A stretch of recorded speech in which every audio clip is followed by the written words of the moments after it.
Primeira carta de Paulo a Timóteo, capítulo 5, verso 8. Eu vou ler na Nova Almeida atualizada. O texto diz assim: se alguém não tem cuidado dos seus, e especialmente dos da própria casa, esse negou a fé e é pior do que o descrente. Pai, nós oramos e pedimos mais uma vez graça, favor, a condução do Teu Espírito Santo. Te pedimos, ó Deus, entendimento espiritual, clareza, não apenas de mente, mas o despertar do coração, para que a Tua palavra seja não apenas compreendida, mas abraçada, aplicada, vivida de forma que Te honre. Oramos que de fato o Senhor toque a vida de cada um, de acordo com a sua necessidade, de acordo, ó Deus, com aquilo que cada um precisa, e que o Senhor leve a termo aquilo que planejou para esse tempo. Nós oramos em nome de Jesus, amém.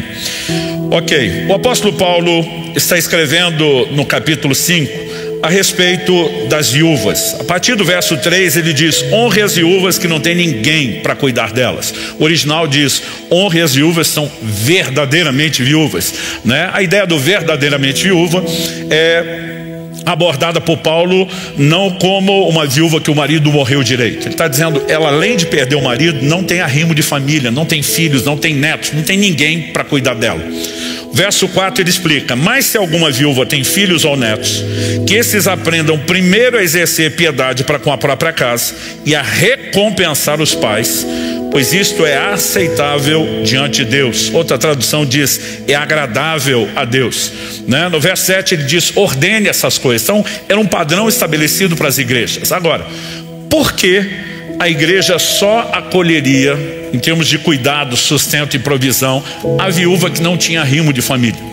Porque Paulo está dizendo: a que tem filhos ou netos, esses tem que recompensar seus progenitores, assim como foram cuidados por eles na infância, na fase de dependência. Agora o quadro inverte e eles retribuem aquilo que receberam.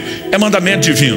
Agora, na ausência de familiares que cuidassem da viúva, então a igreja, enquanto família da fé, entraria para suprir essa falta, mas não para substituir um princípio. E estou apresentando essa ideia porque quando no verso 8, que é o que nós queremos dedicar tempo, Paulo diz: se alguém não tem cuidado dos seus, não cuida dos seus. Se você olhar o contexto, cuidado aqui é material, financeiro, físico. Significa botar comida na mesa, vestir o corpo, dar um teto sobre a cabeça. Mas a ideia de cuidado, ela é maior do que o cuidado físico na própria epístola de Paulo a Timóteo. Por exemplo, se você voltar 2 capítulos antes, no capítulo 3, o apóstolo Paulo está orientando a Timóteo, e ele diz que aquele que almeja o episcopado, ser bispo, ele almeja algo excelente, mas ele estabelece condições, qualificações. No verso 2 ele diz: é necessário, pois, que o bispo seja irrepreensível, esposo de uma só mulher. Vem uma série de características, e no 4 ele volta para o assunto da família: que governe bem a própria casa, criando os filhos sob disciplina com todo respeito. Pois se alguém não sabe governar a própria casa, como cuidará da igreja de Deus? Traduzindo, antes de ser pastor dos outros, o camarada tem que ser pastor da sua própria casa, né? Porque há um nível de cuidado diferente do cuidado material, né? Porque alguém pode ser um bom provedor, mas há um outro nível de cuidado, que é o cuidado espiritual. Então a gente não pode limitar a ideia de cuidado, nem só uma coisa, nem só outra. Se você ir além do contexto da epístola de Paulo a Timóteo e pensar na macrovisão bíblica, nós podemos incluir a ideia de cuidado emocional. E deixa eu dar um breve exemplo.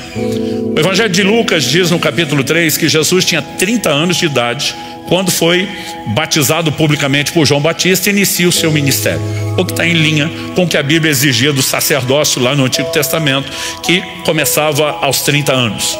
Ou seja, homem feito, né? Uma linguagem mais nossa atual, marmanjo. Ou seja, não tem necessidades como uma criança que está em formação. Ainda assim o Pai Celestial faz uma declaração pública de apreço, de amor: esse é meu filho amado em quem me comprazo. A declaração não era: gente, esse é o Messias, acreditem nele, ele é o Salvador. Não é um respaldo ao ministério. O que Deus faz é uma declaração de apreço pelo filho. Agora pense comigo: se Jesus já adulto, que cresceu sem as mazelas emocionais que muitos de nós crescemos, o pai entende que é importante que haja declaração de apreço, o que dizer das nossas casas, dos nossos filhos estão crescendo em formação. Então, quando você pega a lógica bíblica, existe cuidado espiritual, emocional, físico. Eu quero que a gente pense no combo completo e não limite isso a finanças, embora não possa, né, ser tirado do contexto. Mas quando Paulo diz, se alguém não cuida dos seus, e aí nós queremos ler qualquer nível de cuidado, o mais importante para mim não é só a diretriz dada, é a consequência. Se negligenciar cuidado, a Bíblia diz, negou a fé. A tradução mais antiga diz, renegou a fé. E é pior do que o descrente. A tradução só diz pior do que o incrédulo. Se nivelasse o incrédulo, a situação já não estaria nada boa. Mas quando coloca num patamar de pior que o descrente, a coisa realmente ficou feia. Então o que Deus está dizendo é que nós não podemos fazer uma dicotomia, a separação de assuntos como a relação com Deus, a vida espiritual, a fé, e do outro lado a família. Tem gente que na prática está tentando viver essa teologia. O cara mete o pé na família em casa, vai para a igreja adorar a Deus, como se fossem coisas completamente desconectadas. Eu quero te dizer, não são. A Bíblia diz, se você não cuidar da sua casa, o seu relacionamento familiar, suas negligências nessa área vão afetar diretamente a sua fé, a sua relação com Deus. Isso é fato ao longo das Escrituras. No livro de Malaquias, por exemplo, no capítulo 2, no verso 13, o Senhor diz para a nação de Israel, vocês cobrem o meu altar com choro, com gemidos, com lágrimas, e eu não vos ouço. O Deus que diz, invoca-me que te responderei, agora está dizendo, não adianta chorar no pé do altar, que eu não vou ouvir vocês. Qual o motivo? No verso seguinte, Malaquias 2,14, o Senhor diz, e vocês perguntam por quê? E aí Deus vai dar razão. E diz assim, porque o Senhor foi testemunha da aliança entre ti e a mulher da tua mocidade, com a qual tu foste desleal. Deus está dizendo, camarada, você não honra a aliança do matrimônio, é infiel ao seu cônjuge, e acha que só porque chorou no pé do altar, eu vou fazer o que você quer? Traduzindo, Deus está dizendo, é ruim que eu vou atender a sua oração. Porque aquela pessoa, ao violentar a família, ela violentou diretamente a sua relação com Deus. Esse não é só um conceito do Antigo Testamento.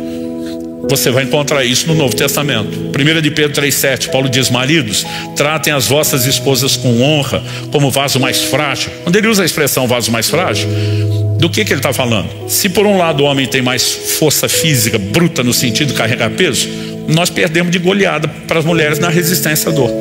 Se dependesse de nós para ter filho, a terra está desabitada há muito tempo. Então, eu não creio que o vaso mais frágil é o físico. A mulher tem uma constituição, uma estrutura emocional, e Deus está dizendo que você tem que tratá-la à altura, né? Deus é claro na Escritura quando fala que honra flui para todos os níveis de relacionamento. Não é só quando você pensa em termos de cadeia de comando, de baixo para cima a honra, né? Deus está dizendo, o marido tem que honrar a mulher. Qual a consequência se não fizesse isso? O apóstolo Pedro termina o verso 7 dizendo assim, não só que elas são co-herdeiras conosco da graça da vida, tipo, não é só sua esposa, é sua irmã em Cristo, né? Mas ele diz, para que não sejam interrompidas as vossas orações. Então o camarada que desonra a esposa, ele não está só comprometendo a qualidade de vida emocional, a paz, a alegria e realização que pudesse ter se as coisas estivessem bem. Ele está ferindo diretamente a conexão na vertical, porque quando ferimos família, ferimos a relação com Deus. Alguém diz com muita propriedade que o estado das nossas famílias determina o estado de espiritualidade que vivemos. Malaquias, por exemplo, capítulo 4, termina com Deus fazendo uma promessa. Eu converterei o coração dos pais aos filhos, dos filhos aos pais. Aí diz assim, para que eu não venha, não fira a terra com maldição. Família bagunçada, maldição. Houve restauração familiar, a bênção pode se manifestar. Porque o estado das nossas famílias afeta a dimensão de espiritualidade. Joel capítulo 2, verso 28, que é o texto do avivamento que se prega, e acontecerá nos últimos dias, derramarei do meu espírito sobre toda a carne. Deus diz assim, vossos filhos e vossas filhas profetizarão. Você quer sinal que está tendo avivamento? Olha o nível de espiritualidade das famílias. Agora, nós não podemos simplesmente separar essas coisas. E o apóstolo Paulo nos apresenta uma visão aqui em 1 Timóteo 5,8, que esses dois assuntos estão profundamente conectados a ponto de você não conseguir separar. O tema da minha mensagem hoje é fé e família. E eu quero te apresentar a visão bíblica, não só de que eles estão muito unidos, a ponto de serem inseparáveis, mas o porquê. Eu nasci e cresci num lar cristão, graças a Deus, privilégio que muitos de vocês não tiveram. Mas isso não foi a experiência do meu pai. Por parte da minha mãe, né, os pais dela já eram cristãos, mas por parte de pai, meu pai foi, até onde se sabe, né, o primeiro na ascendência dele. Quando você olha, né, a linhagem toda, ele foi a primeira geração a ter contato com o Evangelho. Viveu uma experiência familiar péssima. Cresceu numa família completamente desestruturada. O pai dele, meu avô paterno, se suicidou quando ele tinha 12 para 13 anos de idade. Ele se converte aos 18 anos de idade. Um dos primeiros versículos que ele descobriu na Bíblia está lá no Salmo 68. Deus faz com que o solitário habite em família. Ele falou, Deus tem um plano para a família, inclusive para suprir certas dores do coração. Ele falou, se Deus tem um plano, com certeza não é o que eu vivi. E o que eu quero é viver o plano de Deus e não a minha experiência. Então meu pai pensou consigo mesmo, eu posso não ter vivido nada disso até hoje, mas a partir de mim muda, daqui para frente muda, das próximas gerações muda. E porque um dia ele tomou essa decisão, eu, meus filhos, meus netos, estamos todos colhendo o legado de alguém que tomou um posicionamento. Eu gosto, quando vou falar de família, introduzir esse assunto, porque alguns pensam, o senhor é mais fácil, nasceu num lar cristão. Não foi a realidade do meu pai, mas pela decisão dele ficou mais fácil para mim. E se você é alguém que não cresceu debaixo de um legado, se cresceu, sua responsabilidade é maior do que os outros. Mas se você não cresceu debaixo de um legado espiritual, você pode ser aquela pessoa, como meu pai diz, a partir de mim muda e as próximas gerações vão colher o fruto do meu posicionamento, né? Então, já quero introduzir esse pensamento para que alguns, em vez de ficar na defesa, isso não é para mim, está querendo muito, para que você entenda, Deus tem algo maior e melhor para a sua casa, e você pode ser a chave que vai desencadear tudo o que virá, não só nos próximos anos, mas nas próximas gerações. Dito isso, pela experiência do meu pai, eu nunca tive dificuldade de entender que família era importante, porque tudo que meu pai foi descobrindo sobre família na Bíblia, ele já ia ensinando a gente desde pequeno. Eu lembro que eu nem tinha muito entendimento da doutrina bíblica, da teologia, mas meu pai dizia assim, salvação é individual, mas o plano e o projeto de Deus é familiar. Então, por exemplo, quando Deus prometeu a Abraão, em ti serão benditas todas as famílias da terra, e Paulo em Gálatas 3:8 diz que Deus pré-anunciou o evangelho a Abraão, ou seja, está falando da intenção de salvação dele para o mundo. Deus incluiu família, porque meu pai dizia, a responsabilidade de salvação é de cada indivíduo, mas o projeto de Deus é para a família. Então, quando Deus oferece salvação para Noé, não é só para Noé e a sua casa na época do dilúvio. Quando Deus oferece livramento para Ló, na ocasião da destruição de Sodoma e Gomorra, não é só para Ló, é para Ló e a sua casa. Por 2 vezes no livro de Atos você vai encontrar expressões como pessoas que crescem em Jesus seriam salvas, ela e a sua casa. Não significa que os demais são arrastados pela decisão de um, porque continua sendo individual, mas o plano é familiar. E meu pai dizia, Deus pensa em termos de família. A gente sabia que família era importante por várias coisas que meu pai ensinava. Ele dizia, Deus estabeleceu mandamentos familiares, ou seja, são meios dele proteger a instituição que ele criou e garantir que ela funcione de forma apropriada. Só que algo que eu comecei a descobrir desde bem cedo é que quando você obedece os mandamentos familiares, e obedecer uma ordenança não é mais do que obrigação, mas quando você obedece, tem bênção diferenciada. Por exemplo, Paulo escreve aos Efésios, citando um dos 10 mandamentos, honra teu pai e tua mãe, para que tudo te vá bem, sejas de longa vida sobre a terra. Deus está dizendo, cumprir o mandamento familiar, apesar de ter feito obrigação, eu não só vou te aplaudir, eu vou te abençoar de forma diferenciada. Agora, quebre os mandamentos familiares, que é o que eu chamo de pecados familiares, e você vai descobrir que tem consequências diferenciadas. O livro de Provérbios diz, o que amaldiçoa seu pai ou a sua mãe, apagar-se-lhe a sua lâmpada nas mais densas trevas. Então, a pergunta é, por que Deus levou isso tão a sério? Nós precisamos entender, né? Por exemplo, você pega desde o Antigo Testamento, quando Deus vai falar disso em detalhes, sempre que Deus fala de abençoar alguém, você vai perceber que Ele também abençoa a família. Durante muito tempo eu achava que Deus abençoava a família porque a família é importante para nós. Então, já que Ele quer me abençoar e a família é importante para mim, eu entendia que Deus transbordava isso como uma forma de me agradar, porque família é importante para mim. Demorou para eu entender que a bênção de Deus sobre a família, antes de ser porque ela é importante para nós, é porque ela é importante para Ele. Ela serve a um propósito maior do que a maioria de nós tem mensurado. Então, à medida que eu comecei a entender que família era importante, isso me fez procurar levar isso a sério. Mas quando Deus começou a me ajudar a entender por que é tão importante, aí a coisa realmente muda de figura. E eu espero, com a graça de Deus, né, te ajudar. É impossível num tempo como esse esgotar o assunto, mas eu espero, com a graça de Deus, te ajudar a entender um pouco melhor o assunto. A construção desse entendimento começou anos atrás, quando Deus chamou a minha atenção para o fato de que Ele se revela através de figuras familiares. Isso é um padrão recorrente nas Escrituras. Então, por exemplo, quando Deus quis fazer a gente entender o nível de amor que Ele tem para conosco, para que Deus apelou?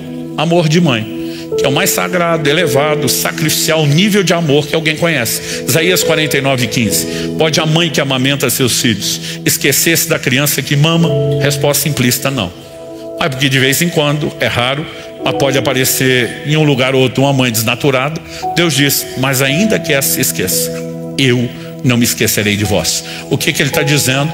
Quando o amor de mãe falha, o meu continua, porque o meu é mais intenso, constante e profundo que o amor de uma mãe. Mas para tentar ajudar a entender, a gente compreender, Ele vai lá e apela para aquilo que está no entendimento coletivo. Mas quando Ele quer falar de provisão, cuidado, Ele apela para a figura do pai, porque isso é o peso que o chefe da família carrega. Então Jesus, no Sermão do Monte, pergunta: qual de vocês é o pai que, se o filho pedir pão, vai lhe dar uma pedra? Se pedir peixe, vai lhe dar serpente ou escorpião? É inevitável para mim lembrar, quando eu toco nesse assunto, um episódio em casa, que domingo era o dia de passar fome, quando a gente era criança. Ia cedo para a igreja, a gente pegava, dependendo da linha, 2 ou 3 ônibus para ir, tinha 2 ou 3 ônibus para voltar. Papai era pastor, atendia todo mundo, ou seja, a gente ia fechar a igreja para sair. Nem sempre mamãe conseguia adiantar o almoço na véspera do sábado. Então às vezes a gente chegava, ela ainda ia fazer o almoço, a gente brincava que era o dia da fome.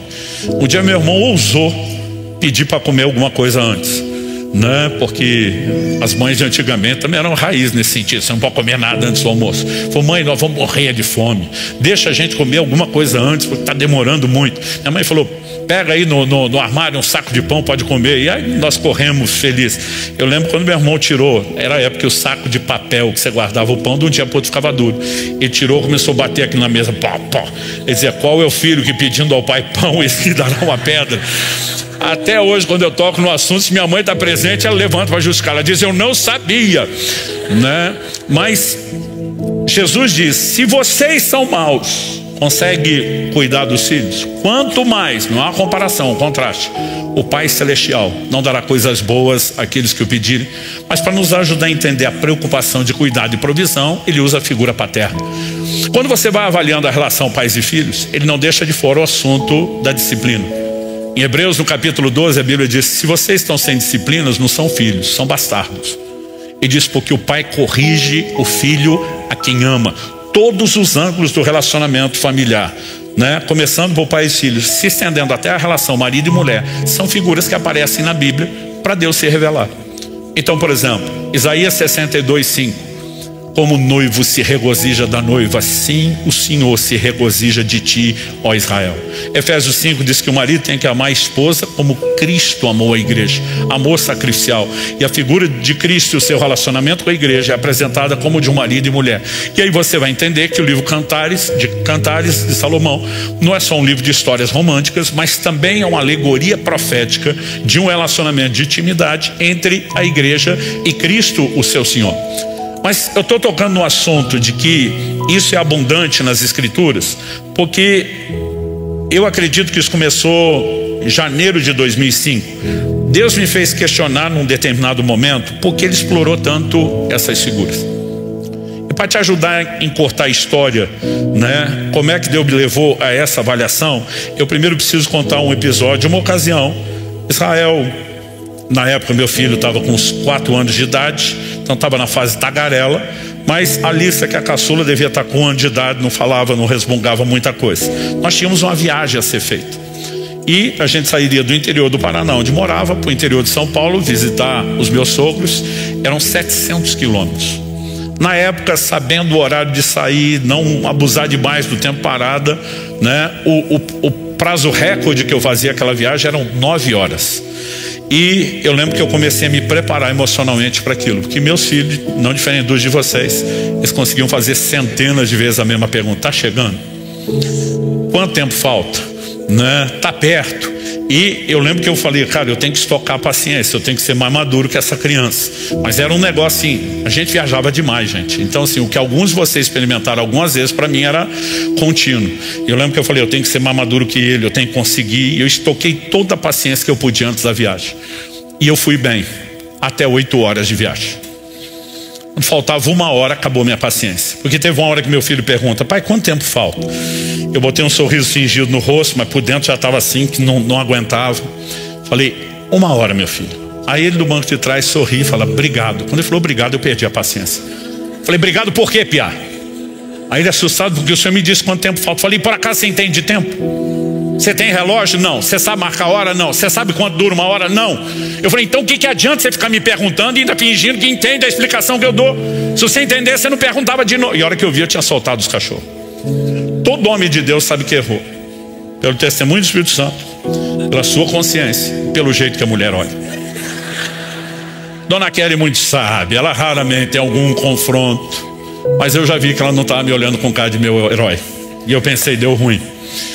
Mas não me arrependi, porque eu pensei: deu ruim, mas pelo menos vou ter um pouco de paz. Naquele momento achava que justificava. Mas gente, pensa numa paz excessiva. Virou um silêncio no carro, que era um negócio que foi ficando constrangedor. E eu pensei: sabe quando você tem um arrependimento parcial? Pode ser que eu tenha me exagerado um pouco, pode ser, mas não é aquela coisa de se admitir. Mas daqui a pouco, percebendo que a coisa estava quieta há muito tempo, ninguém conversava, eu comecei a dizer: Deus, eu acho que eu errei, mas eu queria consertar isso sem perder essa paz. E o Senhor podia me ajudar, eu não sei nem como fazer isso. Eu estava ali, orando em pensamento comigo.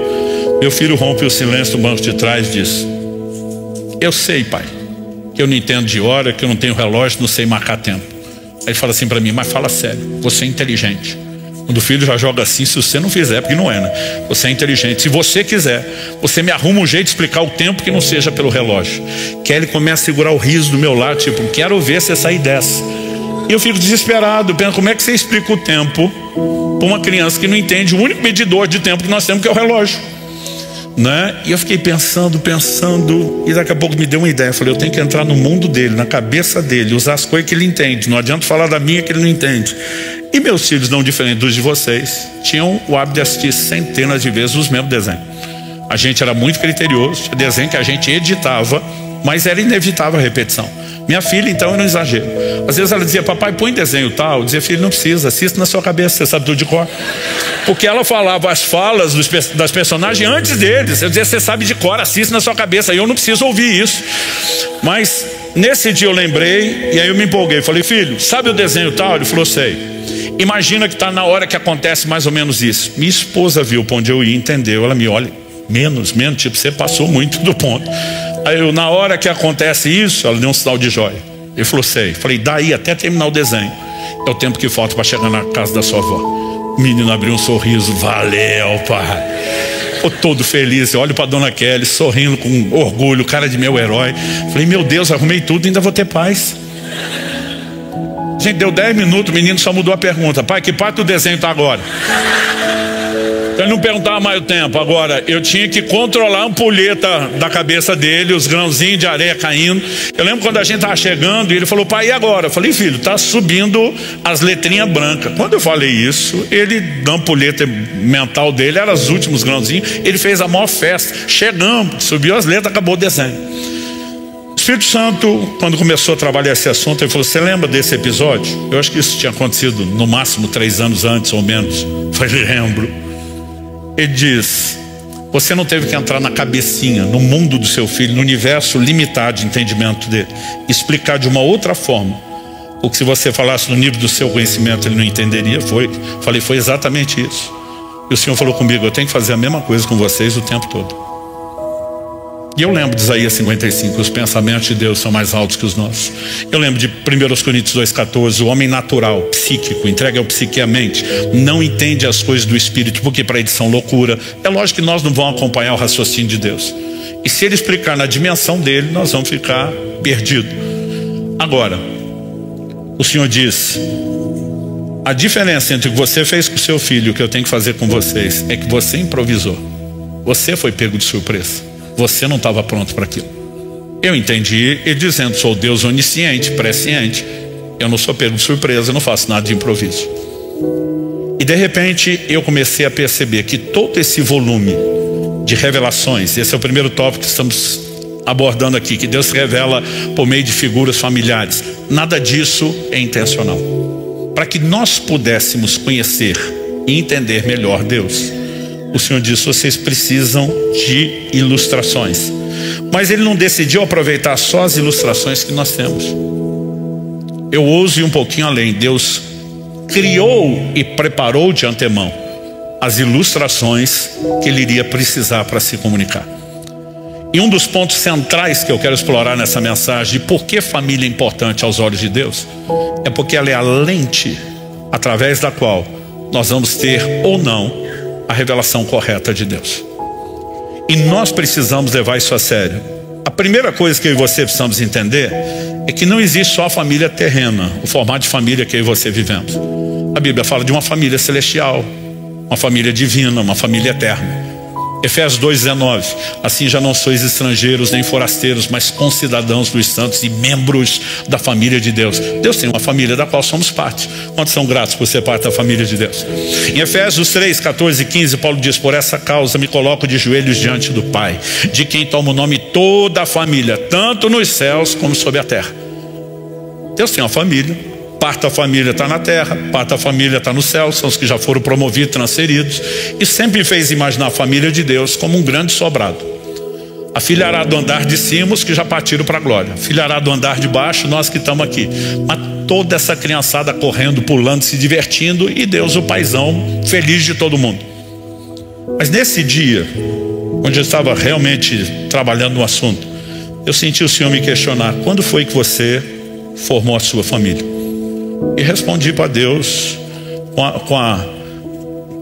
de uma forma detalhada. Falei dia 3 de novembro de 1995, uma sexta-feira à noite, entre 9h30 e 10 da noite. Chega o momento da cerimônia onde eu formalizei meus votos de aliança com a minha esposa.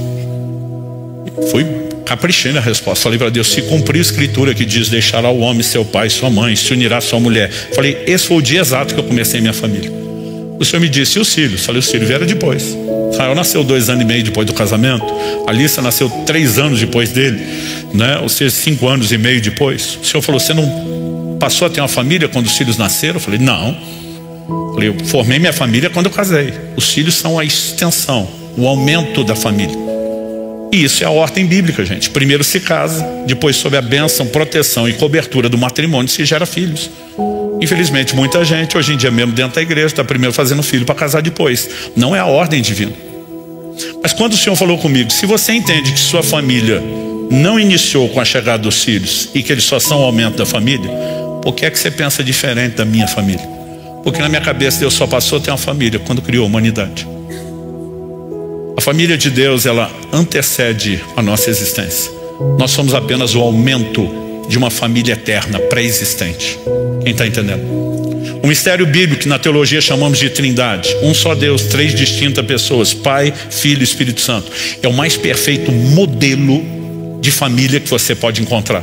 E a família de Deus, da qual eu e você nos tornamos parte, fomos adicionados a ela. Eu sei que quando a gente fala da família de Deus, a cabeça de alguns já começa a pensar: porque eu estou falando desse assunto há 20 anos, seja em ministrações públicas, conversas pessoais. Eu vejo quando a gente fala que a Trindade é uma família, tem gente que ousa fazer a pergunta, mas tem gente que eu estou olhando a carinha e parece que está estampado na testa. Então, se Deus é o Pai e Jesus é o Filho, o Espírito Santo é a mãe, os homens já olham com a cara de heresia: não deixe Deus ser menino. As mulheres já têm um tom de sorriso, de satisfação, imaginando a gente está representado lá. Mas a verdade é que a Bíblia não usa essa terminologia. O Pai é usado para Deus, Jesus o Filho, até para falar da relação deles. Mas a Bíblia não usa a terminologia de uma mãe para o Espírito Santo. E o nosso erro é tentar entender a família de lá a partir da de cá. Porque a família terrena é uma réplica incompleta, limitada, imperfeita da família celestial. Por exemplo, nós temos coisas aqui que no plano espiritual não existe. Jesus disse que no céu não se casa, não se dá em casamento. Reprodução da forma como nós temos é algo meramente terreno. Então você não pode simplesmente pegar e tentar fazer uma análise inversa e jogar tudo para o lado de lá. Mas se você, a partir da ótica da família eterna, celestial, for avaliar a família terrena, você vai perceber que a mãe acumula funções que Deus deu na família terrena, que o Espírito Santo tem na família eterna. Quem é o responsável pela gestação da vida na família eterna? Espírito Santo. Você olha a criação, Gênesis 1, o Espírito pairava sobre a face das águas, e ele que se move debaixo do comando da criação. Quando o anjo Gabriel, o Evangelho de Lucas mostra, capítulo 1, na ocasião da anunciação a Maria, diz: descerá sobre ti o Espírito Santo, e o poder do Altíssimo te envolverá com a sua sombra. E Maria responde: cumpra-se em mim segundo a sua palavra. Nós sabemos exatamente como Deus trabalhou para que houvesse a gestação, do próprio Jesus ali. Então, quem é a responsável pela gestação da vida na família terrena? A mãe. Quem é o responsável por consolo na família eterna? Deus é chamado de Deus toda consolação. Jesus diz: vou mandar um outro consolador. A palavra outro é consolador tanto quanto. Então você não pode dizer que é só o Espírito Santo, mas o Espírito Santo é repetidas vezes chamado de o Consolador. Porque basicamente quando você pega a divisão de tarefas, não significa que pai e filho não tenham consolo, mas quem executa isso é o Espírito Santo. Quem é a fonte de consolo na família terrena, gente? A mãe. Eu não sei o filho de vocês, os meus já choravam chamando a mãe. Mãe! Eu lembro de um dia que Israel caiu, eu corri para acudir o menino, ele me driblou, correu pro colo da mãe. Eu fiquei todo sentido, porque às vezes os pais são mais imaturos que os filhos. Falei para Kelly: tá certo isso não, eu que vi ele cair, eu que acudi primeiro.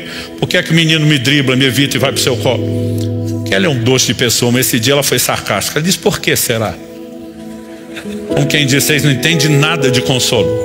Aliás, Kelly dizia, a criança cai, a primeira coisa que o pai faz é dar um sermão, eu não te disse, eu não avisei, Ela falou assim: consolo não é a praia de vocês. Então normalmente, e os pais ainda ficam aborrecidos. Eu lembro de um cenário, gente, meu filho pulando no sofá. E eu tô pensando, eu sou da época que a gente não podia brincar no sofá da sala. O sofá era para uma tal de visita que nunca aparecia, e você que morava na casa não podia usar. Então eu dizia: quando eu casar, tiver minha casa, eu faço o que eu quero no meu sofá, filho fala o que quer. Aí você cresce prometendo coisa que depois se arrepende. Agora meu filho tá pulando no sofá, eu tô pensando quanto custa. E eu tô lembrando daquele dilema, eu tô lá, deixa que pule, mas daqui a pouco ele começa a pular de um sofá pro outro. Falei: campeão, se você quiser pular num só, tá liberado. De um pro outro não. Por que não, papai? Eu falei: porque você vai cair, vai machucar. Não vou. Falei: filho, sabedoria milenar ensina que o pai tá certo, o filho tá errado. Eu sei de coisa, não vou cair. Falei: então pode pular. Fui pro posto de observação. Alguns dizem que é agora, não é? Só o posto de observação. E tô assistindo, pula de um sofá pro outro, do outro pro um, de um pro outro, do outro pro um. Em algum momento, na hora de pular, ele escorregou no impulso e caiu no vão entre os dois sofás. Tinha um tapete, mas a semelhança aqui do corredor não era muito felpudo, deve ter amaciado alguma coisa a queda, mas não muito. Ele já levanta chorando, segurando o braço, A mãe do menino, que estava bem mais longe do que eu, que estou na frente, teletransportou, passou na minha frente. Falei: como isso? E aí começa todo o cenário de consolo, que para a cabeça do pai é um absurdo. A maioria de nós, os maridos, nós temos um elemento de seu Lunga dentro de nós. Tem nordestino aqui. Seu Lunga era uma lenda quando ainda estava vivo, cearense. Ele virou literatura de cordel no Nordeste. E a filosofia de vida era mais ou menos o seguinte, toda pergunta ignorante merece uma resposta ainda mais ignorante. E a gente brinca que ele era a encarnação da ignorância. Uma vez ele foi comprar veneno para rato na agropecuária, e diz a literatura de cordel, muito aumentada, inventada, que o funcionário perguntou: é para levar? Ele falou: não, espera que eu vou buscar o rato comer na sua mão. Diz que uma vez a mulher perguntou para o Lunga: quer leite? Ele disse: quero. Ela falou: levo no copo. Ele disse: não, joga no chão e puxa no rodo. Então essas são as histórias. E as mulheres vão concordar mais do que os maridos, que todo marido tem, o percentual muda, mas todo mundo tem um tanto de Lunga dentro de si. E aí a hora que minha esposa corre a acudir o menino, ela está lá perguntando: ô meu filho, o que aconteceu? Eu já tô. Aí ele falou assim: eu caí. É minha vontade de dizer: não, mergulhou, treinou, achando que era uma piscina. Todo mundo sabe que caiu, mas a mãe pergunta e deixa a criança dar a versão dela. Aí vem a próxima pergunta: e machucou? É vontade de dizer: não, está chorando de treino, para quando precisar ficou bom, porque treinou. Mas eu estou ali: não fala, miserável do Lunga, fica quieto, não peca, não peca. E eu estou me segurando. Aí ele: sim. Aí a mãe chega no limite. Aonde? O menino está segurando o braço o tempo todo. Aonde machucou? Aqui. Minha vontade de dizer: não, está segurando o braço só para ele não cair do corpo. Mas eu estou ali: não peca, não peca. Aí ela vai para o meu limite, que foi muito difícil não abrir a boca. Aí diz, deixa que mamãe dá um beijo e já sara. Eu quero gritar, é mentira, tá trolando você, não é xilocaína, não é analgésico, vai sarar nada. Mas eu tomo, não peca. Depois de um tempo, quer dizer, eu sei o que você pensou. Eu falei, eu quero te explicar que o beijo não é remédio para o braço, é para a alma. Aí eu, ela só falou isso, mas na minha cabeça eu ainda aumentei, ser ignorante. Porque de alguma forma a gente não consegue entender essa dinâmica. Uma outra ocasião que ele quis fazer a mesma coisa, eu falei, e ele caiu. E foi assim, eu não sei se ele estava indo ou voltando, se foi o mesmo braço. Mas parecia aquele negócio do 7-1 para a Alemanha, gol da Alemanha, toda hora você fica, é um replay ou está acontecendo de novo? Porque foi muito parecido. Esse dia ele foi correr para a mãe, eu cerquei de um lado, cerquei do outro, e a primeira coisa que eu fiz foi dar sermão. Eu não te falei que se você ficasse pulando ia cair? Sim, então bem feito. Se tivesse ouvido seu pai não tinha caído. Então assim, dizer que nós somos a obra-prima do consolo, não somos. Agora, o que é que eu e você precisamos entender? Que de alguma forma esses paralelos eles têm influência. Eu destaquei em primeiro lugar que Deus se revela através de figuras familiares. Segundo, distinguimos família terrena e celestial. Mas o que eu estou tentando te mostrar agora é que a visão que nós temos de família, ela vai determinar também a dimensão de entendimento, de revelação que nós podemos ter de Deus. Se você vai ter um filtro ou não, se você vai ter uma ótica, uma lente que te ajuda a enxergar melhor Deus ou que o distorce tipo uma caricatura. E esse foi um assunto que antes de eu entender o que a Bíblia dizia, eu comecei a avaliar a partir de uma experiência também no início do meu ministério. Isso aconteceu antes ali do ano 2000 e eu estava num culto, no momento louvor e adoração, e estava lá envolvido na adoração. E de repente vem aquela coisa dentro de mim, sai do seu lugar, vai lá no fundo da igreja, dá um abraço no fulano de tal. Eu parei a adoração, olhei para o fundo. Diferente desse auditório, era um retângulo não na horizontal, na vertical. A igreja não era tão larga, mas bem comprida. Mas o auditório tinha uma certa elevação do início para o fim. Então eu olhei de longe, conseguia ver o fulano, ele era maior do que a maioria. Falei, tá lá, e tá no fundo. Aí você fica, é de Deus ou é da minha cabeça? Se é o testemunho interior do Espírito Santo ou eu que estou imaginando? Mas aquele testemunho era, vai lá e dá um abraço no fulano. Aí a cabeça começa a trabalhar contra. Eu falei, Deus, a igreja é sua, mas as regras são nossas. Tem hora de abraçar. Te abraço na chegada, na saída, ou quando muito no cântico de comunhão, se o líder louvou mandar, cumprimento seu irmão. Eu falei, agora não é hora. E aquela coisa insistindo dentro de mim, vai lá dar um abraço no fulano de tal. Eu falei, Senhor, o Senhor conhece as ovelhas do seu rebanho, elas são ciumentas. Eu vou lá no fundo, no meio do culto, abraço um só e volto, e mais ninguém. Amanhã vai ter gente se queixando, e o Senhor vai continuar no seu alto sublime trono, e quem está com a encrenca sou eu, aqui embaixo. Mas não tinha o que eu questionasse que parasse aquele testemunho interior. Vá lá, dá um abraço. Eu tentei tudo. Falei para Deus, nós os homens não somos assim dado afeto. Eu vou dar um abraço num cara sem nada, sem explicação, ele vai me estranhar. Mas não tinha o que eu colocasse que parasse aquilo. Chegou uma hora, eu falei, só tem um jeito de saber se é Deus. Eu vou lá. Saí do meu lugar, dei a volta, e estava pro canto da parede à direita de quem olha do púlpito, e quando eu cheguei, ele era o segundo depois do corredor, então cheguei bem próximo dele, todo mundo adorando, mas ele de olho fechado parecia estar orando, porque o movimento a leitura labial que eu fazia da boca dele não batia com a música, sabe, tipo novela mexicana, a dublagem não encaixa. Aí eu fiquei olhando, falei, deve estar orando. Daqui a pouco me pareceu, na minha limitada leitura labial, que ele falou um amém e parou. Aí eu pensei, minha deixa, cutuquei. Quando cutuquei, ele abriu os olhos e me viu, já levou um susto. Falei, pode parecer estranho, fui me explicando, mas Deus mandou aqui para te dar um abraço. E já que estava, dei um abraço. Na época a gente chamava de um abraço gordo, né? Dei um abraço nele. Eu não sei se você já teve a experiência, mas o abraço virou unilateral. O que eu terminei meu abraço, ele não terminava o dele, ele não me largava. Esse cara começou a chorar, não só chorar, ele urrava, ele gritava, não é só que soluçava alto. A cena foi um escândalo. Eu que queria que a manobra fosse rápida e discreta para evitar problema com o outro. Agora está todo mundo olhando e eu tô ali tipo, é ele, não sou eu. Mas assim, eu terminava meu abraço e não terminava o dele. Eu dava mais um, ele não terminava. Eu dava mais um, não terminava. Não me largava, não parava de chorar e gritar. Foi um negocinho que eu não conseguia entender o que estava acontecendo. Quando finalmente ele me largou, se recompôs um pouco, eu fiquei ali do lado esperando. Eu falei, tá tudo bem? Ele falou, tá. Eu falei, o que aconteceu? O senhor não faz ideia. Quase que o Lunga dentro de mim diz, é por isso que eu estou lhe perguntando.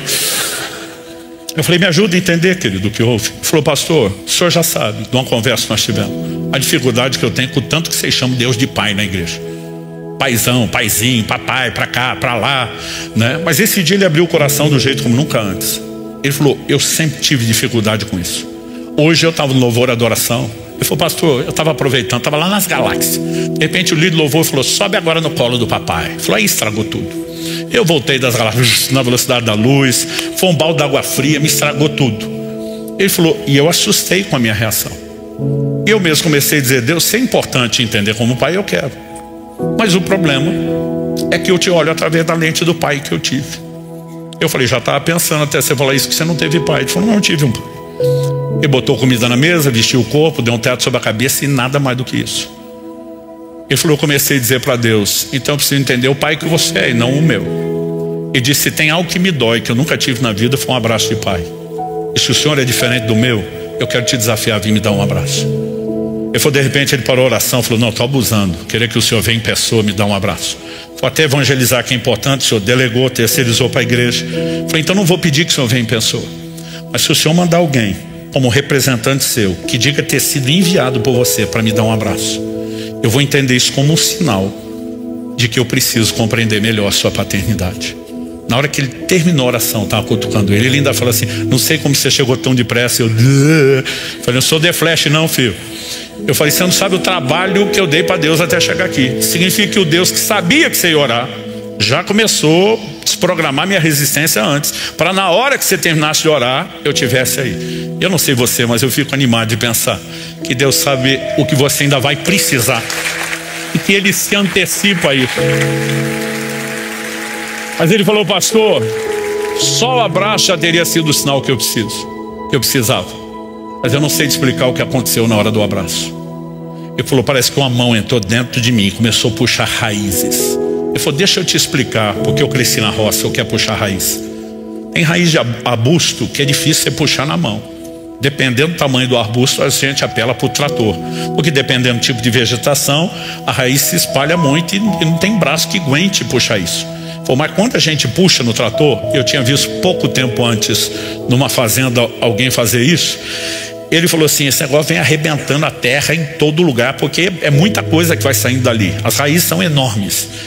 Ele falou, a sensação que eu tinha, que alguém botou a mão dentro de mim e começou a puxar a raiz. Ele falou, e eu uivei, gritei, chorei, porque doeu uma barbaridade. Mas ele falou, agora não tem dor nenhuma, depois que o processo terminou. Ele falou, e pensar em Deus como pai se tornou algo completamente diferente. A partir desse momento, Deus começou a me fazer perceber nas escrituras que Deus preenche lacunas familiares. Então vamos lá, Salmo 27:10. Davi diz, ainda que meu pai e minha mãe me desamparem. São os últimos níveis de relacionamento familiar que pode te abandonar. Ele falou, ainda que meu pai e minha mãe me desamparem, o Senhor me acolherá. O que ele está dizendo?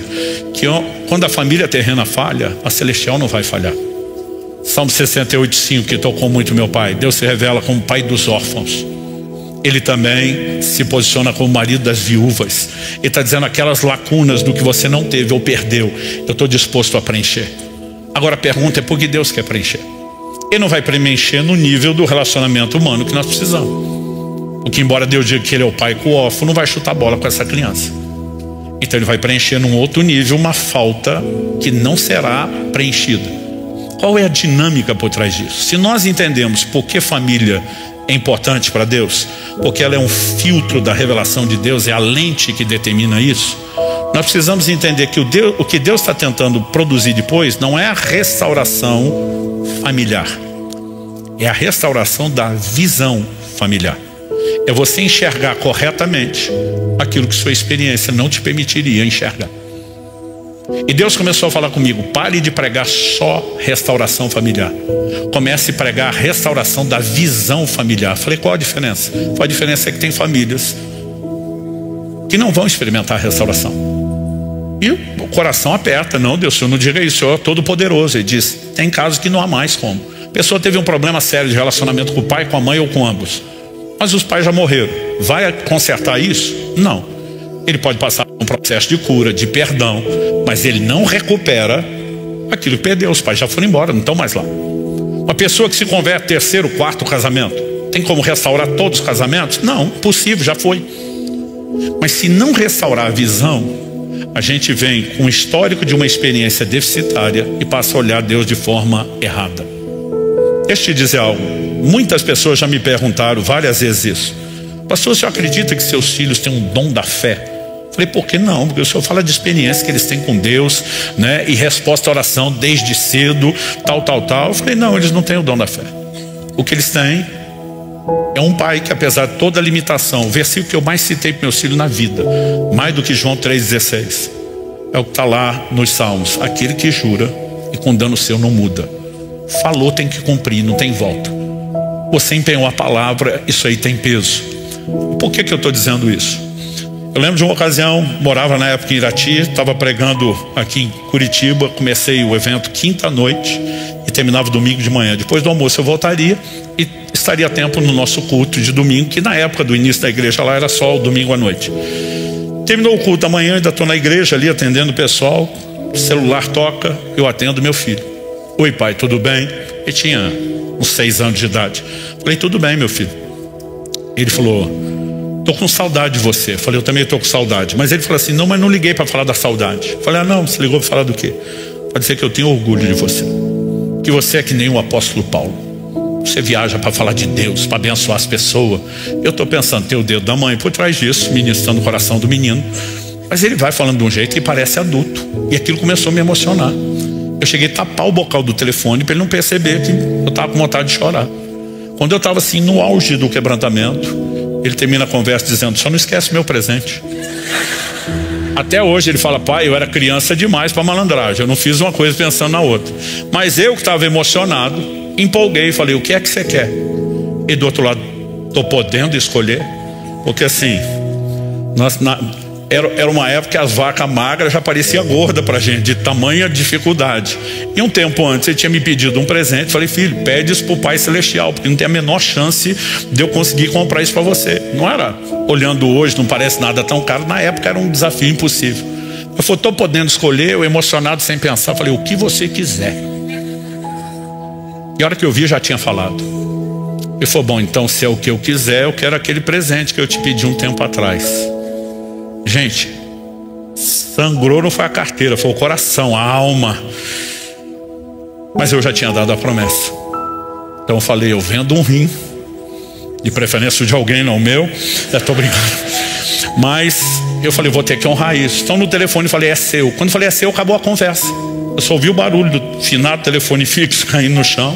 Os gritos dele, ganhei meu brinquedo. Ganhei. Falei, como ganhou? Ainda vou o shopping, almoçar e comprar o brinquedo. Tem pelo menos 2 horas de estrada antes de chegar. Mas se o pai falou, está falado. Não tem volta. Agora, tenta provocar a fé de gente que cresceu em ambientes onde todas as promessas que eram feitas não eram cumpridas. Nós puxamos um histórico. Eu prego muito sobre fé. Em todas as 3 igrejas que eu pastorei ao longo de 31 anos e meio, para fazer a conta, eu percebi que sempre tem um grupo de irmãos que eu classifico como incrédulos crônicos. Cara, tem gente, tem hora que não era nem comigo. Eu estava lá recebendo tanto quanto ele. Alguém está lá pregando, nunca te deixarei, jamais te desampararei. Eu estou lá assim, eu vou voar. Você está recebendo tudo, você olha para o do lado, sei. Não tem palavra de fé que entre ali. Eu comecei a descobrir por amostragem estatística. A maioria quase absoluta deles cresceu no ambiente onde promessas não eram cumpridas, onde houve abandono. E aí, quando está falando do que Deus prometeu, eu sei, meu pai falava a mesma coisa antes de abandonar a gente. E muitas vezes a lente impede a gente enxergar a família celestial como ela deveria. É por isso que a visão precisa ser restaurada. Pastor, como restaurar essa visão? Salmo 19:7 diz, a lei do Senhor é perfeita e restaura a alma. Deus falou comigo anos atrás, pare de pregar casamento só para os casados, pare de pregar criação de filhos só para os que são pais. Todo mundo tem que entender tudo o que a minha palavra diz sobre família, porque há elementos que talvez não seja aplicado no âmbito da família terrena. A pessoa que decidiu viver solteira, não casar, não ter filhos, na prática ele não precisa daquilo, mas quando você fala da vida espiritual, discipulado, de entendimento, ele precisa entender esses parâmetros por causa da relação com Deus. Então assim, a maioria dos crentes que a gente botava na classificação barraqueiro dentro da igreja, se mexe na história, crescendo em famílias onde a coisa era tratada dessa forma. E a gente simplesmente transporta o convívio familiar para a família da fé do jeito que veio. Não significa que dá para trazer tudo de lá, gente. Mas a restauração da visão familiar é importante. E ela pode acontecer sob 2 ângulos. Primeiro, Deus preenchendo as nossas lacunas, nos ajudando a viver restauração daquilo que precisamos, como foi o caso do Ciro, esse irmão que eu mencionei lá do abraço, né? Ou muitas vezes nos levando a estabelecer consertos. Talvez hoje você precise sair daqui com uma determinação no coração: eu tenho que perdoar alguém. Mas talvez você é aquele que tem que sair e pedir perdão. Mas por quê? Porque existe a questão dos outros e não só da sua visão familiar. Gente, quando eu entendi isso, janeiro de 2005, eu estava numa viagem. Eu lembro que eu liguei para minha esposa e falei: nossa família nunca mais será a mesma. Nossa igreja, nosso ministério com famílias nunca mais será o mesmo. Por quê? A compreensão dessas coisas me trouxe um peso de responsabilidade, porque eu entendi que o tipo de pai e marido que eu seria formaria a visão de Deus que os meus filhos teriam. Então eu falei: como é que eu posso ser alguém que promete e não cumpre? Como é que eles vão olhar para Deus? Como é que eu posso ser alguém injusto? Como é que eles vão olhar para Deus? E de repente você percebe que isso não vai trazer só bênção no sentido de uma família feliz, um lugar emocionalmente saudável, mas muito mais do que isso.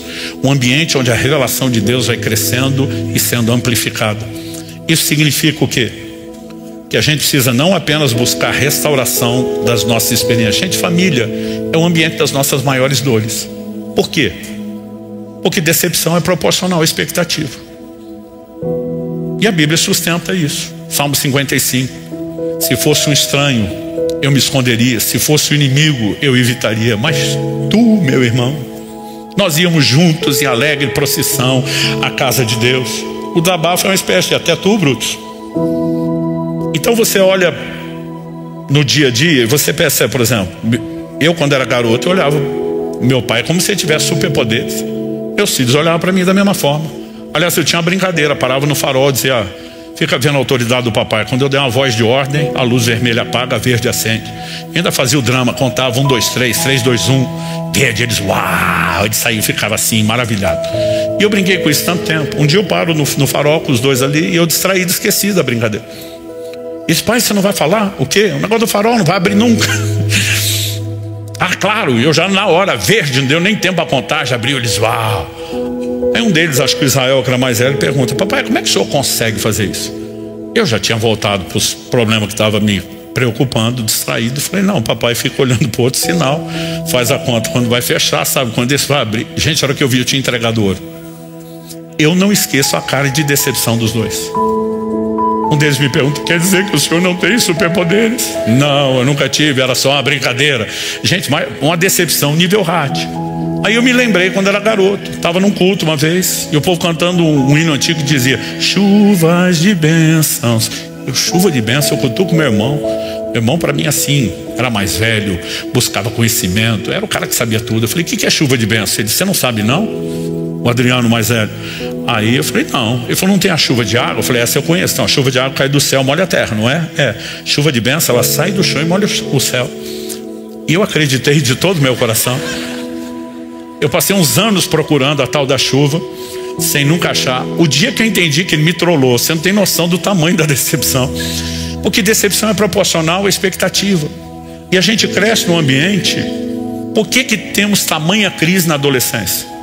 Porque os filhos vão chegando num lugar de entendimento e dizer: papai e mamãe são super-herói, coisa nenhuma, tem superpoderes, nada. E se a gente era, eles descobriram as criptonitas. Então começa um processo de decepção que gera choque. E se você não tiver uma plataforma para construir respeito a partir de um relacionamento correto, saudável, você vai ter problema no relacionamento. Então, por conta disso, as dores familiares talvez são as dores mais fortes que nós carregamos. E nós precisamos nos submeter a um processo de restauração.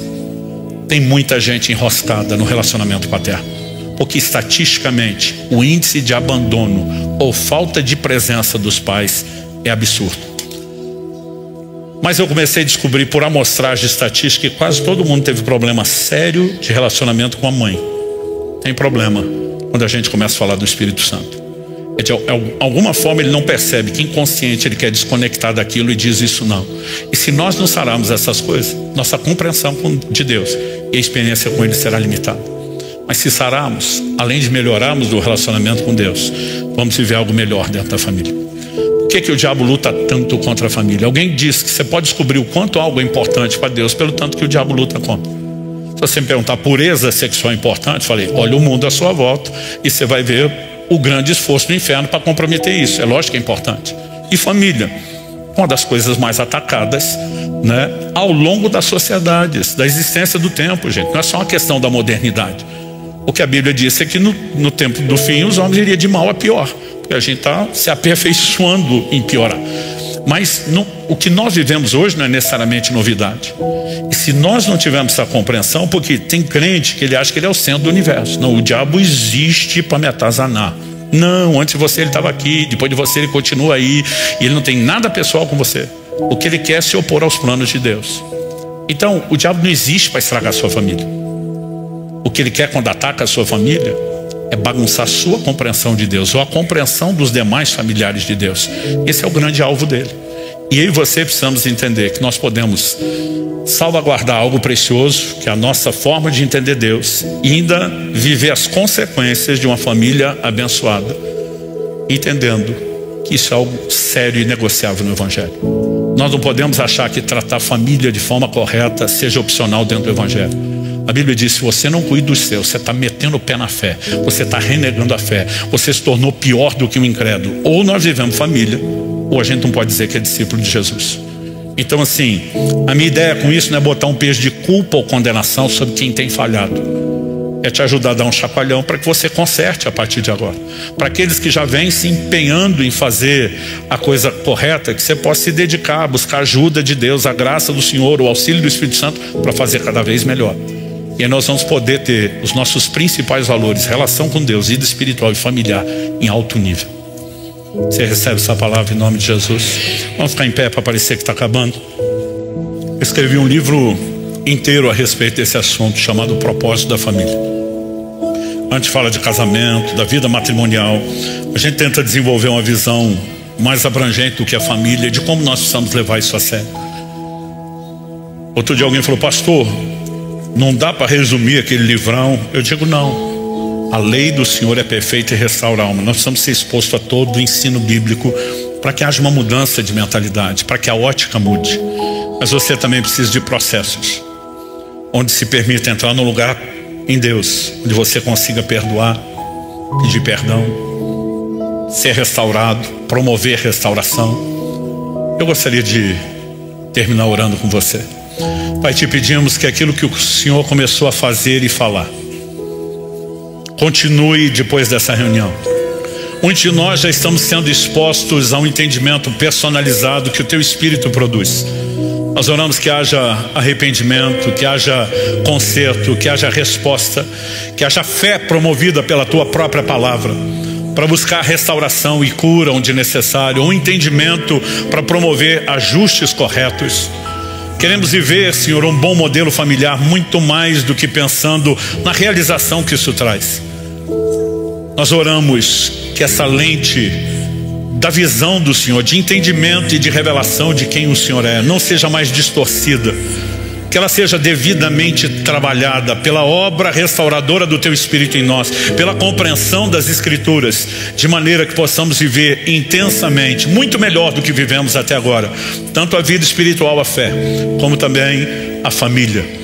Queremos abençoar cada um dos nossos irmãos e irmãs, pedir que o Senhor os conduza na aplicação prática desse entendimento, nos ajustes necessários, e que, ó Deus, haja temor nos nossos corações para não brincar com um assunto tão sério, tão sensível e que merece tanto da nossa atenção e respeito.